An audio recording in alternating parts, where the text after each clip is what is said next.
بسم اللہ الرحمن الرحیم نحمد و نصلی علی رسول الکریم اما بعد۔ ہوتا کیا ایسا سوچ کے دیکھو کہ اعضائے جسمانی جسم سے دور رہے، اعضائے جسمانی جسم سے دور رہے، آنکھ دور ہے، کان دور ہے، ہاتھ دور ہے، پاؤں دور ہے۔ سوچو، ہمارے نبی صلی اللہ علیہ وسلم نے امت مسلمہ کو ایک جسم کی مانند قرار دیا ہے۔ مثال دی ہی جاتی ہے سمجھنے کے واسطے۔ بات کو سمجھو، اگر دنیا کے بھی کاموں میں، دنیا کے بھی معاملات میں ہم مثال دیتے تو کیوں دیتے؟ سمجھانے کے واسطے، کہ سامنے والے کو مثال کے ذریعے سے ہماری بات سمجھ میں آئے۔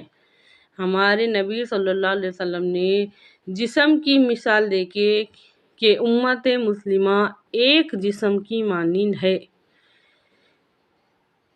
جڑ کے رہنے والی۔ ایک مرتبہ 500 عالموں کا اجتماع ہوا، ہمارے تمہارے جیسے عام لوگوں کا نہیں، عالموں کا اجتماع ہوا۔ ان کا ٹاپک کیا تھا؟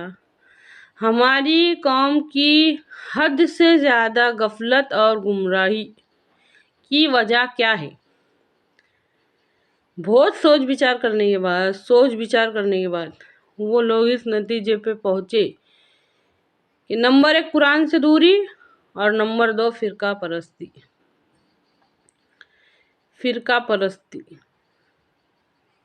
حد سے زیادہ گمراہی اور غفلت کی ہماری قوم کی سب سے بڑی وجہ۔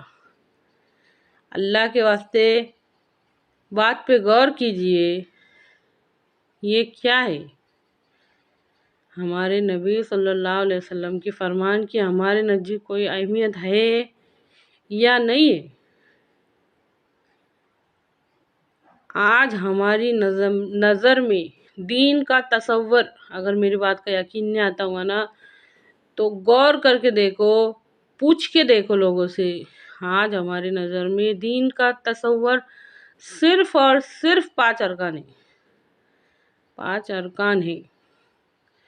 اور اگر اس سے تھوڑا سا ہٹ کے تھوڑے بہت صدقے زکوٰۃ، وہ بھی اسلام کے 5 ارکان میں جاتے، اور سال میں 2 عید، اس کے علاوہ نئے بدعت خرافات، وہ سب ایک الگ سے نکالی لی بات ہے۔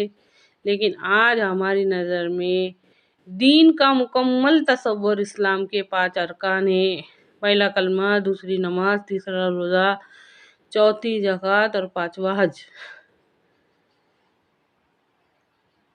ذرا سوچو رک کے کہ اگر کسی کی حیاتی 50 سال ہے، 60 سال ہے، 70 سال ہے، کس کی 40 ہے، 35 ہے، جتنی بھی حیاتی ہے، جتنی بھی زندگی رکھی لی اللہ رب العزت نے، اس کے اندر کیا اس کو کیسے معاملات پیش آتے اس کے ساتھ؟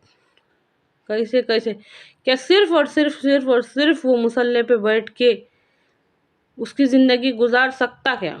ایسا ہو سکتا کیا؟ سب اللہ کی طرف سے، سب کچھ اللہ کی طرف سے۔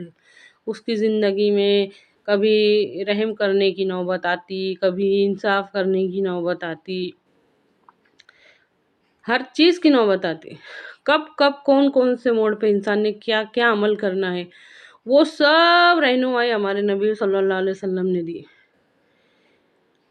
اب اگر ہمارے نزدیک دین کا تصور صرف عبادت ہے تو ان معاملے کے اندر جو ہم عمل کر رہے نا، وہ من مانے عمل کر رہے، ہماری مرضی سے، ہمارے دل سے عمل کر رہے، تو اس کا جو نتیجہ نکل رہا وہ آج ہمارے آنکھوں کے سامنے کہ معاملات میں بالکل بھی دین نہیں رہا، معاشرات میں بالکل بھی دین نہیں رہا، اخلاقیات میں بالکل بھی دین نہیں رہا۔ اس کے سارے نقصانات آج ہمارے سامنے ہے۔ بے حیائی ہمارے آنکھوں کے سامنے ہے، حسد ہماری آنکھوں کے سامنے ہے، دکھاوا ہماری آنکھوں کے سامنے ہے، تباہی بربادی سب ہماری آنکھوں کے سامنے ہے۔ پر پھر بھی ہماری عقل اتنی بند ہے کہ سمجھ میں نہیں آ رہا کہ یہ سب ہو رہا کیوں۔ اتنا نقصان کرونا وائرس نہیں ہوا جتنا نقصان اور تباہی بے دینی کی وجہ سے۔ بات پہ غور کرو، کیونکہ کبھی ہم اس نظریے سے دیکھتے نہیں نا تو ہمارے سمجھ میں نہیں آتا۔ ہے اللہ کہنے سننے سے زیادہ بات پہ غور کرنے کی اور اس پہ عمل کرنے کی توفیق عطا کرو۔